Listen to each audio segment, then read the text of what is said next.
Hello everyone, welcome to bright agro classes. आज हम लोग आ गए हैं सक्षम 2.0 सीरीज लेकर के। ये सीरीज जेट एग्जामिनेशन और लैब असिस्टेंट के लिए बहुत ज्यादा इंपॉर्टेंट है, तो जुड़े रहिए हमारी ब्राइट एग्रो क्लासेस के साथ में। और ये भी ध्यान रखिए, यहाँ पर अलग अलग टॉपिक्स के क्वेश्चंस करवाए जाएंगे, जैसे कि जूलॉजी, बॉटनी, केमिस्ट्री और एग्रीकल्चर के सब्जेक्ट के क्वेश्चंस यहाँ पर करवाए जाएंगे। तो बिना देरी किए हम लोग क्वेश्चन की सीरीज करना स्टार्ट करते हैं।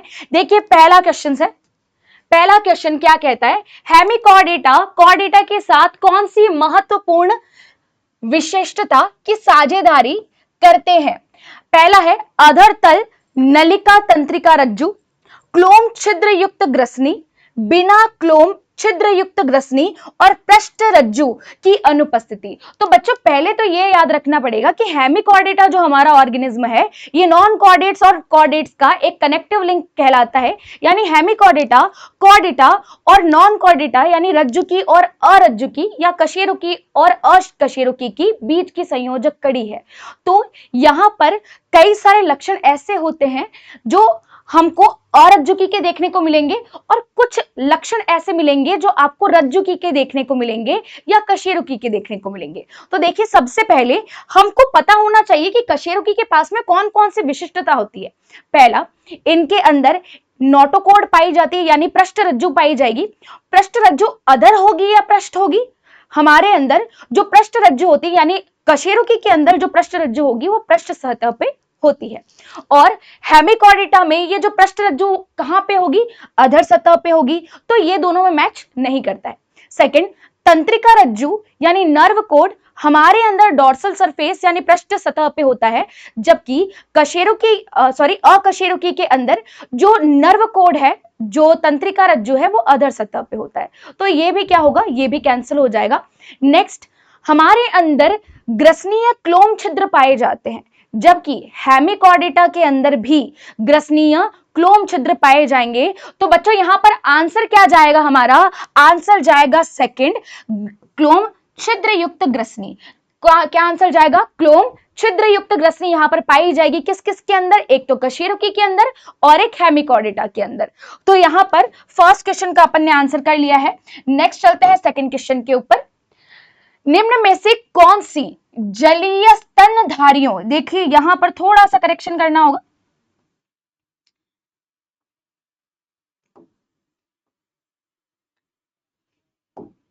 जलीय स्तनधारी,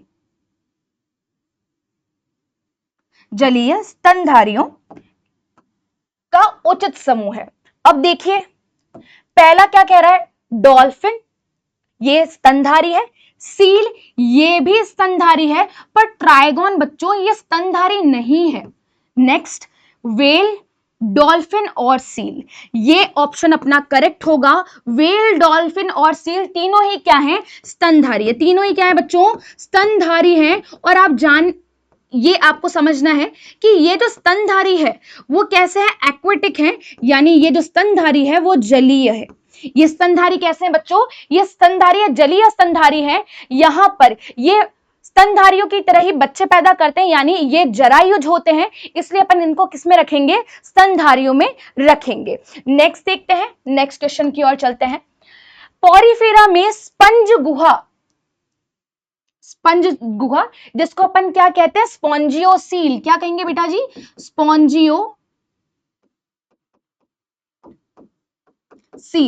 स्पंज में कौन सी गुहा पाई जाएगी? स्पॉन्जियोसील गुहा कशाभ कोशिकाओं द्वारा स्तरित होती है, जिन्हें कहा जाता है। यहां पर क्वेश्चन क्या कह रहा है कि जो पॉरीफेरा के अंदर जो स्पॉन्जियोसील है, हम लोग देखते हैं कि स्पॉन्जियोसील में कई सारी कशाभ युक्त कोशिकाएं पाई जाती हैं। क्वेश्चन ये कहना चाह रहा है कि ये कशाभ युक्त कोशिकाओं को अपन किसके नाम से जानते हैं? तो बच्चों कशाभ युक्त कोशिकाएं कौन सी होंगी? कोएनोसाइट। क्या होंगी? कोएनोसाइट, जिसको और क्या कहा जाता है बेटा? कॉलर कोशिका। क्या कहा जाएगा? कॉलर कोशिका।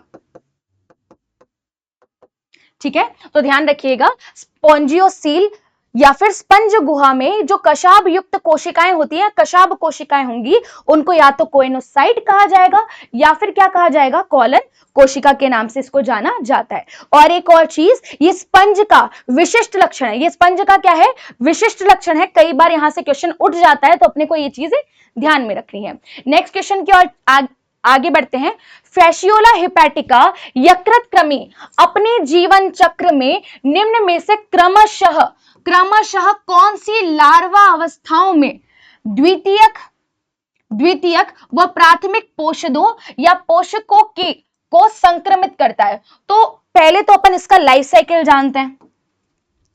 किसके बारे में देख रहे हैं अपन, फैसियोला हेपेटिका, किसके बारे में देख रहे हैं, फैसियोला हेपेटिका। अब बच्चों फैसियोला हेपेटिका को और क्या कहा जाता है, फैसियोला हेपेटिका का दूसरा नाम है यकृतक्रमी। क्या कहा जाएगा, यकृतक्रमी, और इसी को इंग्लिश में कहा जाता है लिवर फ्लूक। क्या कहा जाएगा, यकृतक्रमी या लिवर फ्लूक फैसियोला हेपेटिको का को कहा जाता है। इनके दो होस्ट होते हैं, इनके दो पोषक होंगे या दो परपोषी होंगे। अब परपोषी कौन से, एक तो प्राथमिक और एक द्वितीयक।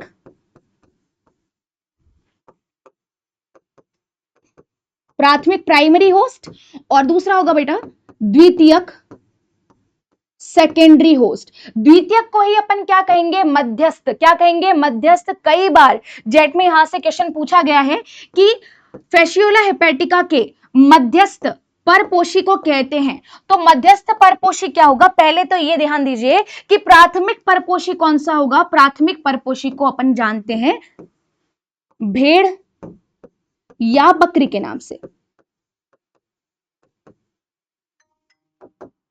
भेड़ व बकरी। जबकि सेकेंडरी होस्ट कौन सा होगा, द्वितीयक या मध्यस्थ परपोषी कौन सा होगा, मध्यस्थ परपोषी का नाम है घोंगा। क्या नाम होगा, घोंगा, जिसको अपन क्या कहेंगे, स्नेल। क्या कहेंगे, स्नेल। आप लोगों ने कई बार देखा होगा गार्डन्स वगैरह में या फिर बरसात के टाइम पे आपके घरों के आसपास में स्नेल्स यानी घोंगे आसपास में आ जाते हैं। तो यहां पर फैसियोला हेपेटिका का सेकेंडरी होस्ट क्या होगा, स्नेल होगा। और इनको इन्फेक्ट करने वाली लार्वा अवस्थाएं कौन कौन सी होंगी, तो हम जानते हैं कि यहां पर प्राथमिक होस्ट को इन्फेक्ट करने वाली लार्वा अवस्था कौन सी है, मेटासर्केरिया। कौन सी होगी, मेटासर्केरिया। जबकि सेकेंडरी होस्ट को इन्फेक्ट करने वाली 4 लार्वा अवस्थाएं होती हैं। पहला है मीरेसीडियम,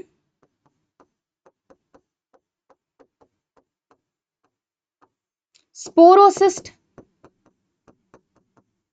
रेडिया व सर्केरिया। रेडिया व सर्केरिया। तो यहां पर अपन ने 2 से 3 क्वेश्चन कवर कर लिए। पहला क्वेश्चन तो ये बनता है कि फैसियोला हेपेटिका में कितने होस्ट होते हैं, फैसियोला हेपेटिका के कितने होस्ट होंगे, 2 होस्ट होंगे, प्राइमरी एंड सेकेंडरी। कई बार पूछा जाता है कि प्राइमरी होस्ट का नाम बताइए, तो प्राइमरी होस्ट ग्रेजिंग एनिमल्स होते हैं जैसे कि भेड़ और बकरी, जबकि सेकेंडरी होस्ट या मध्यस्थ परपोषी कौन सा होगा, घोंगा होगा। अब थर्ड क्वेश्चन ये पूछा जाएगा कि प्राइमरी होस्ट को इन्फेक्ट करने वाली लार्वा अवस्थाएं कौन सी होंगी, यानी प्राथमिक होस्ट को संक्रमित करने वाली लार्वा अवस्था का नाम है मेटासर्केरिया, जबकि सेकेंडरी होस्ट को संक्रमित करने वाली लार्वा अवस्थाओं का नाम होगा मीरेसीडियम, स्पोरोसिस्ट, रेडिया और cercaria. Miracidium, sporocyst, redia and cercaria. तो देखिए यहां पर कौन सा आंसर जाएगा, सेकेंडरी होस्ट के लिए मीरेसीडियम और प्राइमरी होस्ट के लिए क्या है, मेटासर्केरिया। और बच्चों यही आंसर क्या है, अपना करेक्ट आंसर होगा। नेक्स्ट देखते हैं, नेक्स्ट क्वेश्चन पे चलते हैं। साइकन प्राणी यानी स्पंज की बात हो रही है। स्पंज यानी पोरिफेरा का एग्जाम्पल क्या होता है, साइकन। साइकन प्राणियों के ऐसे वर्ग से संबंधित है जिससे सर्वश्रेष्ठ प्रकार से ऐसे वर्णित किया जा सकता है कि वे बहुकोशिकीय, उत्तक संगठन वाले व बिना गुहा वाले होते हैं। तो पहला तो ये बहुकोशिकीय सही है और बिना गुहा वाले, देह गुहा वाले भी सही है, पर इनके अंदर उत्तक संगठन नहीं होता, इनके अंदर क्या नहीं होता, उत्तक संगठन नहीं पाया जाता है। यहां पर नेक्स्ट ऑप्शन क्या दे रखा है, एक कोशिकीय व अकोशिकीय, ये भी क्या होगा, गलत होगा। तीसरा देखते हैं, बहुकोशिकीय व बिना उत्तकीय संगठन वाले। तो बेटा यहां पर अगर उत्तक संगठन नहीं है, उत्तक संगठन नहीं है तो कौन सा संगठन होगा, तो कौन सा संगठन होगा, कोशिकीय संगठन। कौन सा संगठन होगा, कोशिकीय संगठन होगा। कौन सा संगठन होगा, कोशिकीय संगठन होगा। तो ध्यान रखिएगा, जो साइकन है यानी स्पंज है, इनके अंदर पोरिफेरा के अंदर कैसा ऑर्गेनाइजेशन पाया जाता है, कैसा संगठन पाया जाएगा। पहला तो ये बहुकोशिकीय होते हैं, पर बहुकोशिकीय होने के साथ में ये उत्तक का निर्माण नहीं करेंगे। यहां पर कोशिकाएं होंगी और कोशिकाएं दूर दूर होंगी, तो कौन सा संगठन हुआ, कोशिकीय संगठन होगा। तो ऑप्शन कौन सा करेक्ट होगा, अपना सी ऑप्शन करेक्ट होगा, जबकि डी क्या होगा, गलत होगा। नेक्स्ट क्वेश्चन, निम्नलिखित जंतु समूहों में से कौन से एक ही फाइलम के अंतर्गत आते हैं, एक ही फाइलम के अंतर्गत आना चाहिए। देखिए, एक तो केचुआ हुआ, फिर पिनवर्म हुआ और फीताकृमि हुआ। तो केचुआ किससे होगा, केचुआ को अपन क्या कहेंगे बेटा, केचुआ एनिलिडा से आता है, फीताकृमि प्लेटीहेलिमिंथिस, और पिनवर्म किससे आएगा, पिनवर्म किस में आएगा, एस्केलिमेंथिस में। झिंगा, बिच्छू, लोकस्ट, ये तीनों किस में आते हैं, आर्थ्रोपोडा में। तीनों किसके सदस्य हैं, आर्थ्रोपोडा के सदस्य हैं। तीनों किसके सदस्य होंगे, आर्थ्रोपोडा के। तो देखिए यहां पर आंसर कौन सा करेक्ट होगा, झिंगा, बिच्छू और लोकस्ट, ये किसके सदस्य होंगे, आर्थ्रोपोडा के। जिनमें कौन से उपांग पाए जाएंगे, संदिग्ध उपांग पाए जाएंगे। जिनमें किस प्रकार के उपांग पाए जाएंगे बच्चों, संदिग्ध उपांग पाए जाएंगे। नेक्स्ट देखते हैं, विटामिन के की आवश्यकता होती है, विटामिन के की आवश्यकता होती है थ्रोम्बोप्लास्टिन के निर्माण में। आपको ध्यान में होना चाहिए कि थ्रोम्बोप्लास्टिन का निर्माण कौन करेगा, प्लेटलेट्स। डन। फाइब्रिनोजन के फाइब्रिन में परिवर्तन में, फाइब्रिनोजन का फाइब्रिन में परिवर्तन किसकी उपस्थिति में होता है, थ्रोम्बिन की उपस्थिति में। ये तो अपन ने पढ़ा था। नेक्स्ट, प्रोथ्रोम्बिन के थ्रोम्बिन में परिवर्तन में, प्रोथ्रोम्बिन का थ्रोम्बिन में परिवर्तन किसकी उपस्थिति में होता है, एक तो कैल्शियम की उपस्थिति में और थ्रोम्बोकाइनेस की उपस्थिति में। तो विटामिन के किसमें पार्टिसिपेट करेगा, तो किसमें पार्टिसिपेट करेगा बच्चों, ये पार्टिसिपेट करता है प्रोथ्रोम्बिन के संश्लेषण में। किसमें पार्टिसिपेट करेगा, प्रोथ्रोम्बिन के संश्लेषण में ये भाग लेगा। प्रोथ्रोम्बिन के संश्लेषण में कौन भाग लेता है, हमारा प्रोथ्रोम्बिन भाग, सॉरी विटामिन के भाग लेगा। तो ध्यान रखिएगा, थ्रोम्बोप्लास्टिन का संश्लेषण कौन करता है, प्लेटलेट्स करती हैं, जबकि प्रोथ्रोम्बिन का संश्लेषण किसकी उपस्थिति में होता है, विटामिन के की उपस्थिति में। तो अगर विटामिन के की क्या हो जाए, कमी हो जाए, तो उसकी वजह से रक्त स्कंदन में होने में देरी लगती है या फिर रक्त स्कंदन नहीं होता है। नेक्स्ट क्वेश्चन पे चलते हैं। चलिए, रुधिर का वह घटक जो एंटीबॉडीज को उत्पन्न करता है, रुधिर का वह घटक जो किसको उत्पन्न करता है, एंटीबॉडीज को उत्पन्न करता है। देखिए कौन कौन से ऑप्शंस यहां पर होंगे, थ्रोम्बोसाइट्स, थ्रोम्बोसाइट्स आपको पता होना चाहिए अपन किसको कहते हैं, प्लेटलेट्स को। और अपन ने पढ़ा था कि प्लेटलेट्स का एंटीबॉडी को उत्पन्न करने में कोई रोल नहीं होता है। मोनोसाइट्स, ये मैक्रोफेज होती है जो कि मृत कोशिकाओं का कोशिका भक्षण करती है। इरिथ्रोसाइट, ये आरबीसी, इनको अपन क्या कहते हैं, आरबीसी कहते हैं। और लिम्फोसाइट, बेटा लिम्फोसाइट दो प्रकार की होती है, एक तो टी लिम्फोसाइट और एक बी लिम्फोसाइट। और बी लिम्फोसाइट क्या करती है, बी लिम्फोसाइट एंटीबॉडी, एबी का मतलब होता है एंटीबॉडी, एंटीबॉडी का उत्पादन करती है। क्या करती है, एंटीबॉडी का उत्पादन करने में कौन सहायक है, लिम्फोसाइट। लिम्फोसाइट कितने प्रकार की, दो प्रकार की, टी और बी लिम्फोसाइट। और बी लिम्फोसाइट ही क्या करती है, एंटीबॉडी का उत्पादन करती है। नेक्स्ट, निम्नलिखित में से कौन वह कौन सी एक चीज है जिसे सामान्य कॉकरोच में होते हुए सही कहा गया है? मेलपिगी नलिकाएं जो उत्सर्जी अंग होती है, कॉलन में से निकलती हैं। सेकंड है रक्त में ऑक्सीजन का परिवहन हीमोग्लोबिन द्वारा होता है। थर्ड है नाइट्रोजन जनी उत्सर्जी उत्पाद यूरिया होता है। और भोजन का चबाना और पीसना मैंडिबल व गिजार्ड द्वारा होता है। इसका आंसर आप देंगे, फटाफट से कमेंट करिए इसका आंसर क्या होगा। देखिए सामान्य कॉकरोच में कौन सा सही होगा? क्या मेलपिगी नलिका कॉलन या बृहद दांत्र से निकलती है? क्या ऑक्सीजन का परिवहन हीमोग्लोबिन द्वारा होता है? पहले तो ये बताइए क्या कॉकरोच में हीमोग्लोबिन होता है या नहीं होता? नेक्स्ट, नाइट्रोजनी उत्सर्जी उत्पाद क्या यूरिया होता है कीटों में? और भोजन का चबाना और पीसना मैंडिबल व गिजार्ड के द्वारा होता है। कौन सा करेक्ट होगा? फटाफट से आंसर कीजिए इसका, फटाफट से आंसर करो बच्चों।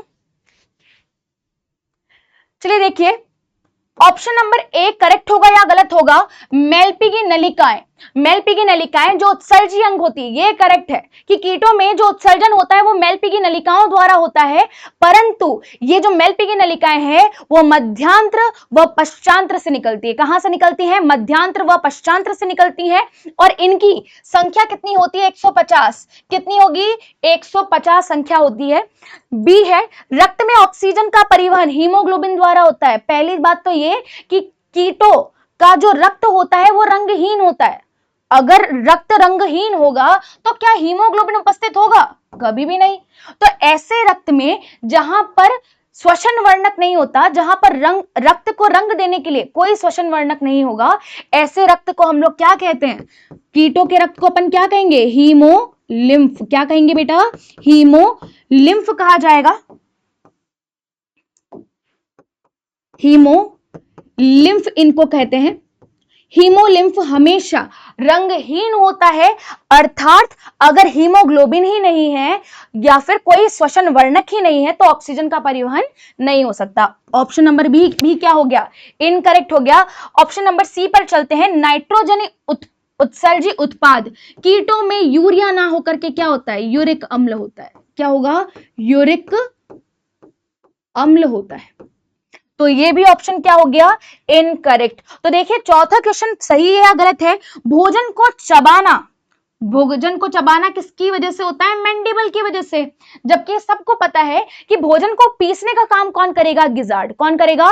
गिजार्ड या पेशनी करेगी। तो भोजन को पीसना किसकी वजह से होगा? गिजार्ड की वजह से। यहां पर गिजर्ड है, इसको गिजार्ड कीजिएगा आप। क्या है ये? गिजार्ड। तो गिजार्ड की वजह से भोजन को पीसा जाता है, जबकि मैंडिबल की वजह से भोजन को चबाने का कार्य किया जाता है। नेक्स्ट क्वेश्चन की ओर चलते हैं। Question number 12। केचुए द्वारा अपरद को छोटे कणों में खंडित करना। वर्ड पकड़ लीजिए, खंडित करना, छोटे कणों में तोड़ना, क्या कहलाता है? इसको, इस क्रिया को अपन क्या कहते हैं? तो बच्चों इस क्रिया को कौन सी क्रिया कहेंगे अपन? खंडन की क्रिया। क्या कहेंगे? खंडन की क्रिया। फेरेटिमा की निम्नलिखित में से एक संरचना को उसके द्वारा किए जाने वाले कार्य के साथ सही मिलान किया गया है। क्लाइटेलम कोकून का स्त्रवण, गिजार्ड पचे भोजन का अवशोषण, शुक परभक्षियों के प्रति सुरक्षा, जबकि टिफ्लोसोल अतिरिक्त पोषकों का भंडारण। इसका आंसर आप करेंगे, फटाफट से आंसर कमेंट कीजिए कि इस क्वेश्चन का आंसर क्या हो सकता है। यहां पर देखिए आप 3 से 4 काम एक साथ में पढ़ रहे हैं। क्लाइटेलम का काम, गिजार्ड का काम, शुक यानी सीटी का काम और टिफ्लोसोल का काम। तो अगर आपने केचुआ अच्छे से पढ़ा होगा तो आपको पता होगा कि क्लाइटेलम कोकून का स्रवण करता है। मतलब कि ऑप्शन अपना कौन सा सही हो गया? ऑप्शन नंबर ए सही होगा। क्लाइटेलम कौन कौन से खंडों में पाया जाएगा बच्चों? 14, 15 और 16वें खंडों में क्या पाया जाएगा? क्लाइटेलम। और क्लाइटेलम का मुख्य कार्य होता है कोकून का स्त्रवण। किसका स्त्रवण? कोकून का स्त्रवण करवाना। गिजार्ड का काम होता है भोजन को पीसना। गिजार्ड का काम क्या होगा? भोजन को पीसना।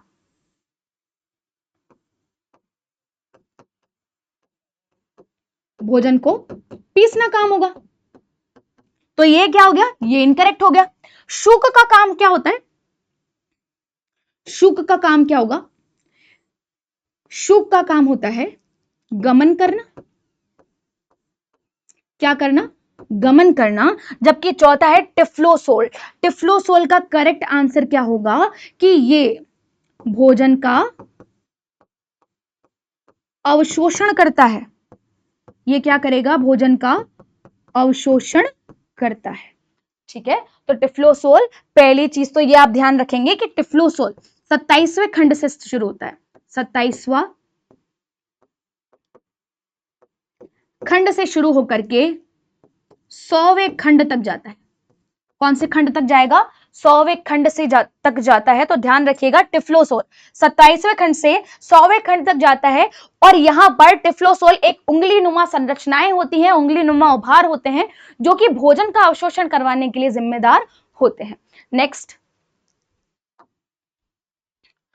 ए रक्त वर्ग वाले व्यक्ति को रक्त की आवश्यकता है।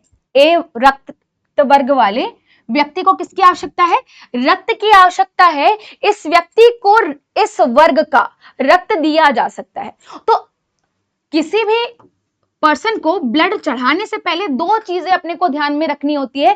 पहला कि यहां पर ए रक्त समूह है तो एंटीजन क्या होगा, ए एंटीजन होगा। और एंटीबॉडी कौन सी होगी, बी एंटीबॉडी। और कैसे इंडिकेट किया जा सकता है, बी एंटीबॉडी। और क्या जांच की जाती है बच्चों, अगर यहां पर पॉजिटिव और नेगेटिव भी लिखा होता तो अपन पॉजिटिव और नेगेटिव को भी अच्छे से देखते कि भाई पॉजिटिव रक्त समूह है तो किसका रक्त समूह, कौन सा रक्त चढ़ाया जाएगा, और अगर नेगेटिव रक्त समूह है तो कौन सा रक्त चढ़ाया जाएगा। तो एक तो पॉजिटिव एंड नेगेटिव को भी अपन चेक करते हैं। अब ए रक्त समूह में एंटीजन कौन सा है, ए, जबकि एंटीबॉडी कौन सी हो गई, B antibody. A antigen A antibody का दुश्मन है, बी एंटीजन बी एंटीबॉडी का दुश्मन है। तो अपने को कोई भी ऐसा ब्लड नहीं चढ़ाना है जहां पर बी एंटीजन हो। अब देखिए ए व बी, यहां पर बी एंटीजन आएगा, ये क्या हो गया, गलत। ए व ओ, ये क्या होगा, करेक्ट। अब इसको देखो, ए व ए बी, यहां पर एंटीजन ए है, यहां पर दो एंटीजन है, ए एंटीजन और बी एंटीजन, जिसको अपन अबेरेशन में एजी कहते हैं। और यहां पर चारों रक्त समूह है, ए बी और ओ, तो ये भी गलत हो जाएगा और ये भी गलत हो जाएगा। ए में ए एंटीजन, बी में बी एंटीजन, जबकि ए बी में ए और बी दोनों एंटीजन होगा और ओ में कोई एंटीजन नहीं होता है। तो ए रक्त समूह वाले को अगर खून की आवश्यकता होगी तो अपन कौन सा खून देंगे, या तो ए वाला या फिर ओ वाला। ठीक है, तो ध्यान रखिएगा जो सर्वात्रिक दाता है वो ओ होता है। किसी भी इमरजेंसी कंडीशन में हम ओ ब्लड ग्रुप को चढ़ा सकते हैं। और ओ में भी क्या होना चाहिए, ओ नेगेटिव, ओ में भी क्या होना चाहिए, ओ नेगेटिव होना चाहिए। नेक्स्ट देखते हैं, हृदय स्पंदन के आवेग के मार्ग के लिए कौन सा सही मार्ग है। इसके लिए अपन डायग्राम देखेंगे। ये प्यारा सा एक हार्ट है और हम सब जानते हैं कि हार्ट में, हमारे हार्ट में कितने चैम्बर्स होंगे, 4। ये है आर ए आर बी, ये एल ए और एल बी, दाया आलिंद दाया निलय, बाया आलिंद और बाया निलय। अब यहां पर संरचनाएं देखेंगे।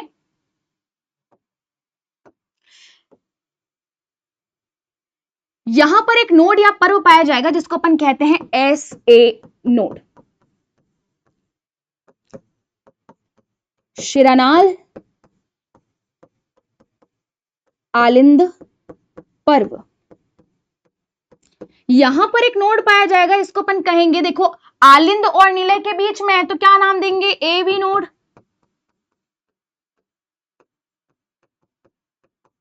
आलिंद निलयी पर्व। यहां पर एक मांसपेशियों का गुच्छा पाया जाएगा, बंडल पाया जाएगा जिसको अपन कहते हैं BOH, हिज की पुलिकाएं। हिज की पुलिकाएं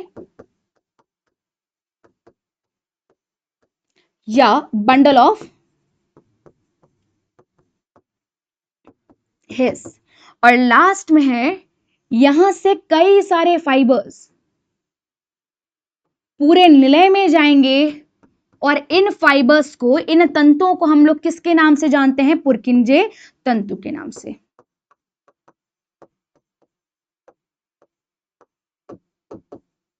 तो यहां पर आवेग के संचरण का मार्ग क्या होगा? आवेग संचरण यानी इलेक्ट्रिसिटी जनरेशन, या फिर जो हृदय की धड़कन है वो कहां से कहां जाती है, इसके आवेग कहां से कहां जाएंगे। तो हृदय की धड़कन की शुरुआत करता कौन है? हृदय की धड़कन की शुरुआत करता है हमारा एसए नोड। कौन करेगा? SA node. एसए नोड से ये आवेग कहां तक जाएंगे? एवी नोड तक। ये आवेग कहां तक जाएंगे? एवी नोड तक जाएंगे। एवी नोड से ये आवेग कहां जाएंगे? बीओएच में। और बीओएच से पुरकिंजे तंतु के सहारे ये हमारे हृदय के निलय में चारों ओर चले जाएंगे। तो यहां पर आवेग संचरण का पथ कौन सा होगा? तो ऑप्शन क्या करेक्ट होगा? पहला तो ऐसे नोड से कहां पे जाएगा आवेग? एवी नोड पर। एवी नोड से कहां पर जाएगा? बीओएच पर। और बीओएच से पुरकिंजे तंतु में। तो ये ऑप्शन हमारा क्या होगा? करेक्ट होगा। तो ये ध्यान रखिएगा, यहां पर आवेग संचरण का जो पथ होगा, आवेग संचरण का पथ कहां से कहां जाता है? आवेग संचरण का पथ ऐसे नोड से एवी नोड में, और एवी नोड से बीओएच में, और बीओएच से पुरकिंजे तंतु तक जाता है। नेक्स्ट क्वेश्चन भी देखते हैं, यहां पर कौन सा ऑप्शन करेक्ट होगा। देखिए, पहला तो आप ये छांटिए कि यहां पर ऐसे नोड कहां पे लिखा हुआ है? इस ऑप्शन में और इस ऑप्शन में। तो ये तो पहले से ही क्या हो गए? रॉन्ग हो गए। ऐसे नोड से कहां तक जाएगा आवेग? पुरकिंजे तंतु में जाता है क्या? देखिए क्वेश्चन को, देखिए इस डायग्राम को। ऐसे नोड से आवेग कहां जाएगा? एवी नोड में जाएगा। तो यहां से ऐसे नोड से एवी नोड, एवी नोड से बंडल हिस के बंडलों में, और हिस के बंडलों से कहां पर? पुरकिंजे तंतुओं में। और हमारा हृदय मांसपेशियों से बना होता है, तो ये जो आवेग है वो कौन ग्रहण करेगा? हृदय की मांसपेशियां या हृदय की पेशियां ग्रहण करती है। तो कौन सा ऑप्शन करेक्ट होगा? Option number D. देखो बच्चों, ऐसे क्वेश्चन तभी सॉल्व होंगे जब आपको कॉन्सेप्ट बहुत अच्छे से याद होगा, और इसके लिए आपको कॉन्सेप्ट स्ट्रॉन्ग करना पड़ेगा। बार बार आप कॉन्सेप्ट को अगर रिवाइज करेंगे तब जाकर के ऐसे क्वेश्चन आपसे हो पाएंगे। चलिए नेक्स्ट क्वेश्चन पे देखते हैं, रक्त कैंसर क्या होता है। तो बच्चों, रक्त कैंसर ल्यूकेमिया को कहते हैं। किसको कहेंगे? ल्यूकेमिया। ल्यूकेमिया में डब्ल्यूबीसी की संख्या 1,00,000 से अधिक होती है। डब्ल्यूबीसी की संख्या कितने से अधिक होनी चाहिए?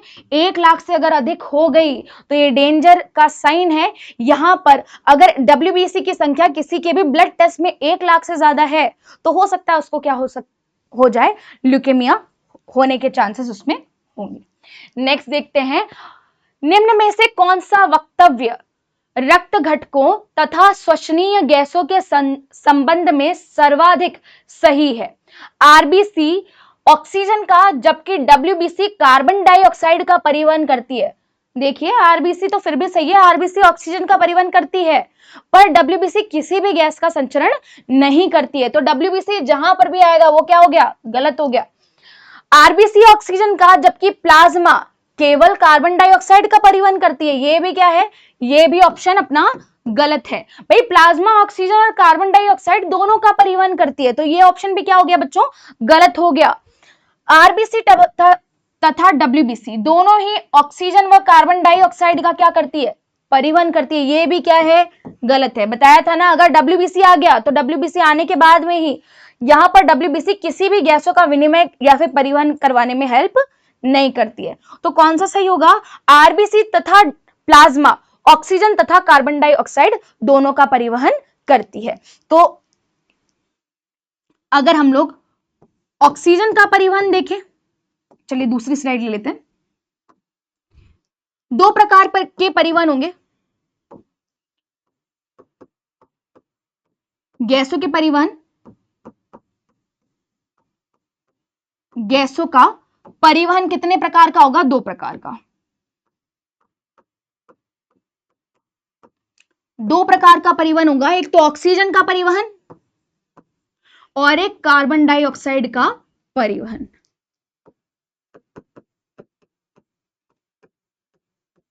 ऑक्सीजन के परिवहन में 97% ऑक्सीजन ऑक्सीहीमोग्लोबिन के रूप में परिवहित होती है। और आप सब जानते हैं कि हीमोग्लोबिन आरबीसी में होता है और आरबीसी के द्वारा 97% ऑक्सीजन का परिवहन ऑक्सीहीमोग्लोबिन के रूप में होता है, जबकि 3% ऑक्सीजन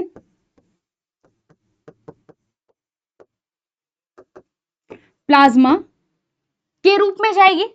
जबकि कार्बन डाइऑक्साइड के परिवहन की बात करें तो कार्बन डाइऑक्साइड का परिवहन 3 रूपों में होता है।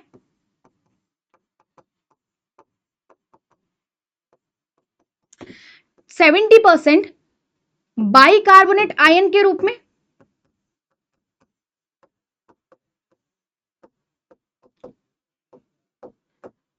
23% कार्ब एमिनो हीमोग्लोबिन के रूप में।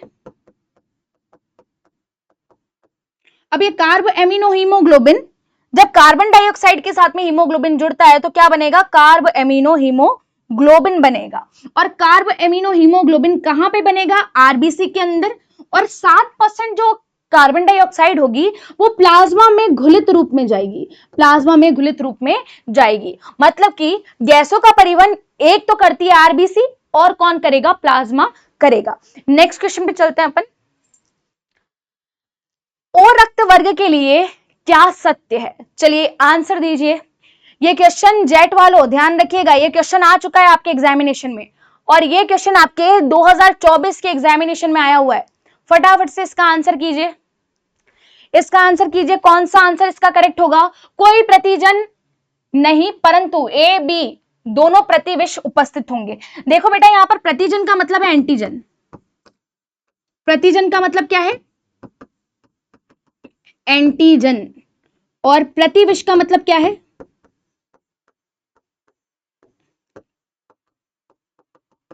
एंटीबॉडी होगा। अब आंसर दीजिए। कोई प्रतिजन नहीं है परंतु ए बी दोनों प्रतिविष उपस्थित है।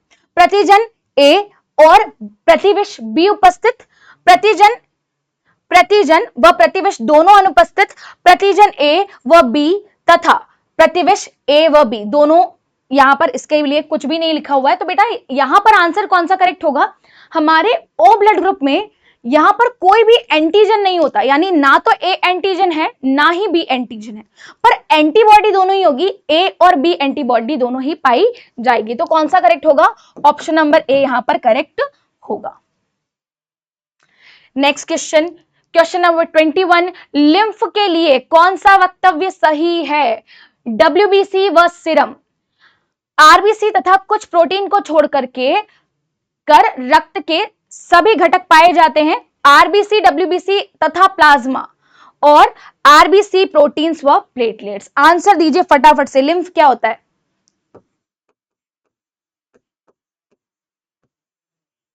लिम्फ क्या होता है? लिम्फ क्या होता है बच्चों? तो लिम्फ होता है प्लाज्मा प्लस डब्ल्यूबीसी या फिर ब्लड यानी रक्त माइनस आरबीसी प्लस प्लेटलेट्स। तो लिम्फ जिसको हम लोग कहते हैं लसीका के अंदर सबसे ज्यादा अगर कोई डब्ल्यूबीसी पाई जाती है, पहले तो ये समझिए कि रक्त में से अगर आरबीसी और प्लेटलेट्स को हटा दे, फेंक दे, तो क्या बचेगा? लिम्फ बचेगा। लिम्फ में डब्ल्यूबीसी पाई जाती है और डब्ल्यूबीसी में भी लिम्फोसाइट नाम की डब्ल्यूबीसी सबसे ज्यादा होगी। तो यहां पर कौन सा ऑप्शन करेक्ट होगा? WBC plus serum, WBC plus serum, WBC plus serum. अब सीरम क्या होता है ये भी समझ लीजिए। सीरम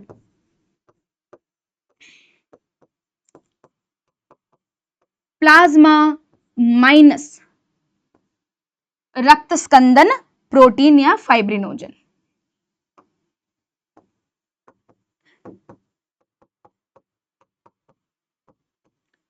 सीरम क्या होता है? प्लाज्मा माइनस फाइब्रिनोजन को अपन क्या कहते हैं? सीरम। अगर प्लाज्मा में से फाइब्रिनोजन को हटा दिया जाए तो क्या बचेगा?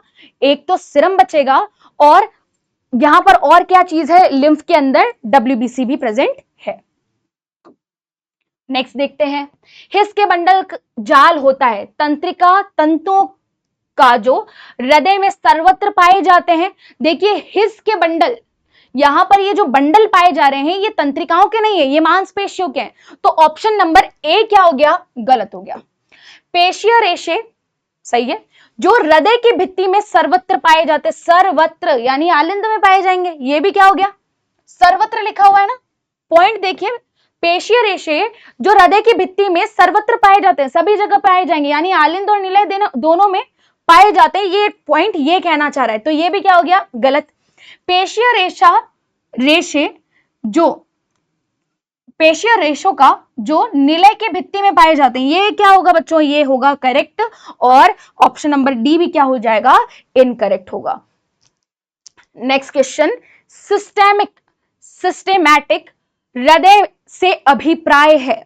तो हम लोगों ने लास्ट टाइम पे डिस्कस किया था कि हृदय के दो भाग होते हैं, एक तो फुफ्फुसीय हृदय और एक देहिक हृदय, एक पल्मोनरी हार्ट और एक सिस्टेमैटिक हार्ट। पल्मोनरी हार्ट में आरए और आरवी दोनों आता है, यानी दायां आलिंद और दायां निलय दोनों आएगा, जबकि सिस्टेमैटिक हृदय के अंदर एलए और एलवी यानी बायां आलिंद और बायां निलय दोनों आएगा। तो आपको यह देखना है कि सिस्टेमैटिक हार्ट किससे मिलकर के बनता है? तो ये एलए प्लस एलवी से मिलकर के बनेगा। बायां आलिंद और बायां निलय मिलकर के कौन सा हृदय बनाएगा? सिस्टेमैटिक हार्ट बनाएगा। तो यहां पर कौन से ऑप्शन में बायां आलिंद और बायां निलय लिखा हुआ है? देखिए, मानव हृदय में दोनों निलय का साथ होना गलत है। ऐसा हृदय जिसका संकुचन तंत्रिका तंत्र के उद्दीपन के प्रभाव में होता है, यह भी क्या हो गया? गलत है। उच्चतर कशेरुकियों में बायां आलिंद व बाएं निलय से, ये क्या होगा? करेक्ट होगा। यानी हायर कॉर्डेट्स के अंदर आरए और एलए प्लस एलवी मिलकर के सिस्टेमैटिक हार्ट बनाता है। निम्न कशेरुकियों में पूर्ण हृदय से, भाई निम्न कशेरुकियों में तो आधे में हृदय ही नहीं है, आधों में तो सर्कुलेटरी सिस्टम देखा ही नहीं जाता है, और कुछ में जो कुछ ऑर्गेनिज्म बचे हैं जैसे कि एनिलिडा और सिफेलोपोड्स को छोड़कर, पोडा को छोड़ करके बाकी सब में तंत्रिका जनित हृदय पाया जाता है। यहां एक सामान्य मनुष्य का मानक ईसीजी विद्युत हृदय लेख का आरेख दिया गया है। पी वेव क्या दर्शाती है? तो बेटा ईसीजी, इलेक्ट्रोकार्डियोग्राम, इनमें हम लोग यहां पर 3 टाइप की वेव्स देखते हैं, पी वेव, क्यूआरएस कॉम्प्लेक्स या क्यूआरएक्स सम्मिश्र, और टी वेव। तो देखिए, पी वेव हमेशा एएस को दर्शाती है। एएस का मतलब होता है आलिंद में संकुचन,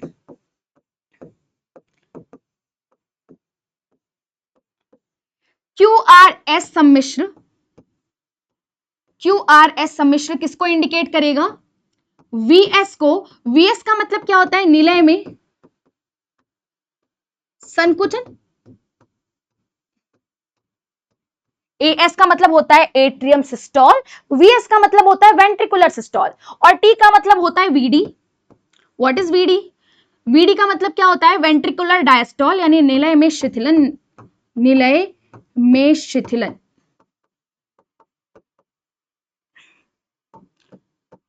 जबकि सिंगल लाइन किसको इंडिकेट कर रही है? जे डी को इंडिकेट कर रही है, जिसको अपन क्या कहते हैं? संयुक्त अनुशिथिलन, जिसमें आलिंद और निलय दोनों ही क्या कर रहे हो, आलिंद और निलय दोनों ही अपनी शिथिलन की अवस्था में है, इसी को अपन क्या कहते हैं, जेडी कहते हैं। और किसी की मृत्यु के बाद में, किसी की मृत्यु के बाद में जो हार्ट है वो परमानेंटली जेडी के अंदर चला जाता है, यानी संयुक्त अनुशिथिलन जॉइंट डायस्टोल के अंदर चला जाएगा। तो यहां पर पी वेव किसको इंडिकेट कर रही है, आलिंद में संकुचन को। देखिए यहां पर ऑप्शन क्या कह रहे हैं, ए कह रहा है निलय के संकुचन का आरंभ हो रहा है, गलत है। प्रकुचन का आरंभ हो रहा है, प्रकुचन का समापन हो रहा है। भाई संकुचन यानी प्रकुचन, किसका प्रकुचन? और ऑप्शन नंबर डी क्या कह रहा है, दोनों आलिंद क्या हो रहे हैं, संकुचित हो रहे हैं। तो ऑप्शन कौन सा करेक्ट है, ऑप्शन नंबर टी करेक्ट होगा। नेक्स्ट देखते हैं क्वेश्चन नंबर 25। शिशु की मृत्यु हो सकती है यदि विवाह हो, शिशु की मृत्यु हो सकती है, एरिथ्रोब्लास्टोसिस फेटालिस का केस पढ़ रहे हैं, याद रखिए RH फैक्टर की जो जीन होती है वो हमेशा डोमिनेंट होगी, यानी माता और पिता में से अगर एक भी पॉजिटिव हुआ तो बच्चे के 97% चांस है कि बच्चा कैसा हो, पॉजिटिव हो, और सेकेंड चाइल्ड की डेथ होने की चांसेस यहां पर रहते हैं। तो यहां पर शिशु की मृत्यु हो सकती है, यहां पर सेकेंड चाइल्ड की बात हो रही है कि सेकेंड चाइल्ड की मृत्यु हो सकती है कब, यदि विवाह हो, किसके बीच में, यहां पर पुरुष कैसा होना चाहिए, RH पॉजिटिव, और महिला कैसी होनी चाहिए, RH नेगेटिव होनी चाहिए, तब जाकर के शिशु की मृत्यु हो सकती है। और ये केस किसका बनता है, एरिथ्रोब्लास्टोसिस फेटालिस का। क्वेश्चन नंबर 27, हीमोफीलिया है, हीमोफीलिया एक राजयोग है, राजयोग का मतलब शाही रोग। तो हीमोफीलिया एक राजयोग है, दूषित रक्त स्कंदन की वजह से होता है, यानी इसके अंदर रक्त स्कंदन होता ही नहीं है, इसके अंदर रक्त स्कंदन या तो बहुत देरी से होता है या फिर होता ही नहीं है। ऐसे में ऑप्शन कौन सा करेक्ट होगा, ऑप्शन नंबर सी करेक्ट होगा, ए व बी दोनों। कार्बन डाइऑक्साइड का उत्तकों से श्वसनीय सतह तक परिवहन होता है केवल प्लाज्मा व इरिथ्रोसाइट द्वारा, प्लाज्मा द्वारा, इरिथ्रोसाइट द्वारा, इरिथ्रोसाइट व ल्यूकोसाइट द्वारा।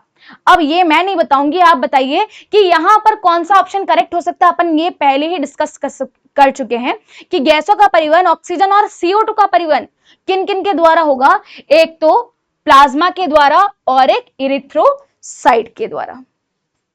क्वेश्चन नंबर 28, हृदय स्पंदन के आवेग, आवेग हो गए, आवेग कहां से उद्गमित होते हैं, कहां से उद्गमित होंगे, ऐसे नोड से। भाई हृदय धड़कन की उत्पत्ति कौन शुरू करवाएगा, ऐसे नोड, जिसको अपन पेस मेकर भी कहते हैं। और अगर किसी पर्सन का पेस मेकर गति प्रेरक खराब हो गया तो हम डॉक्टर उसको आर्टिफिशियल पेस मेकर लगाता है, और इसीलिए हम कहते हैं कि पेस मेकर द्वारा ही धड़कनों की क्या होती है, उत्पत्ति होती है। तो एक क्वेश्चन का आंसर आप कमेंट बॉक्स में देंगे, अगर ऐसे नोड खराब हो गया, अगर ऐसे नोड खराब हो गया तो मृत्यु हो जाएगी या फिर भी हृदय धड़केगा।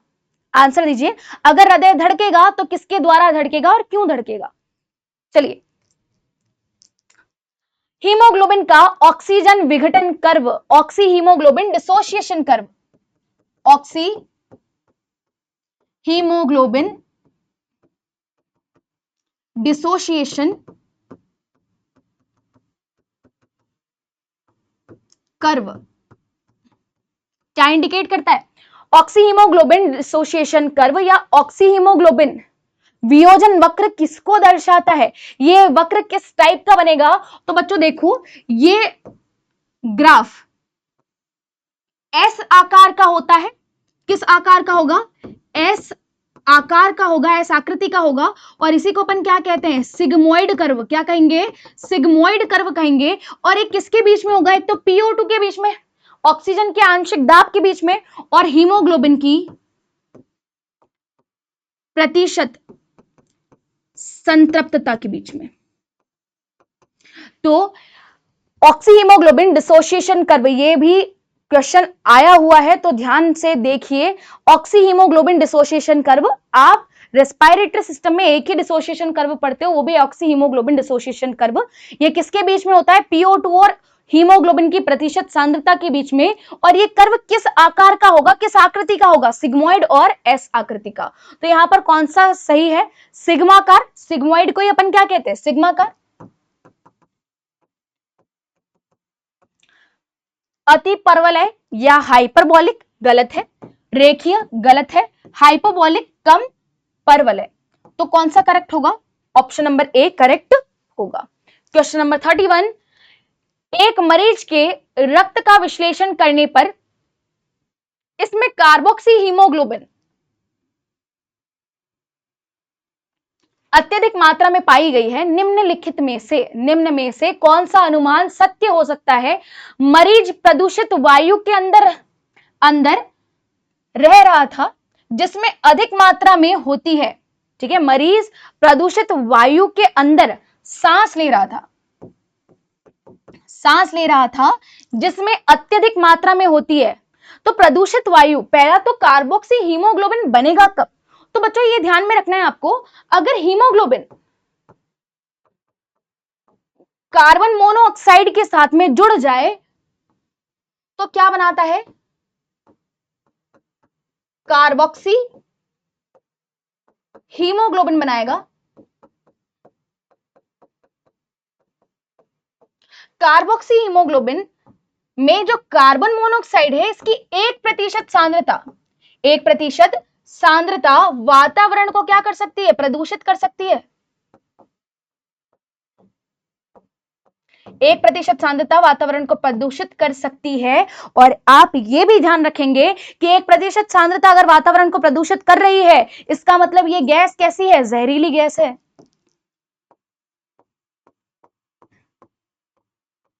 कैसी गैस है? जहरीली गैस है। तो कार्बन मोनोऑक्साइड की 1% सांद्रता प्रदूषण बढ़ाती है और ये गैस कैसी है? जहरीली गैस है। तो अगर कार्बोक्सी हीमोग्लोबिन बन रहा है तो कहीं ना कहीं उसके वातावरण में कार्बन मोनोऑक्साइड गैस से उसके आमना सामना हुआ होगा और ऐसे में कार्बन मोनोऑक्साइड हीमोग्लोबिन से जाके जुड़ेगा और कार्बन मोनोऑक्साइड अगर हीमोग्लोबिन से जाके जुड़ा तो क्या बनाएगा? Carboxy haemoglobin.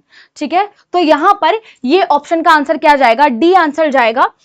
मेरे हिसाब से यहां पर इन टेस्ट सीरीज के अंदर, इस सक्षम 2.0 सीरीज के अंदर जो भी क्वेश्चन आपको मिले हैं, मेरे हिसाब से ये आपके एग्जामिनेशन में बहुत सपोर्ट करेंगे, बहुत आपको इससे बेनिफिट हुआ होगा। आज के लिए इसको यहां पे ही अपन ओवर करते हैं। नेक्स्ट टाइम सक्षम 2.0 में हम लोग नई टेस्ट सीरीज के साथ में मिलेंगे। Thank you so much.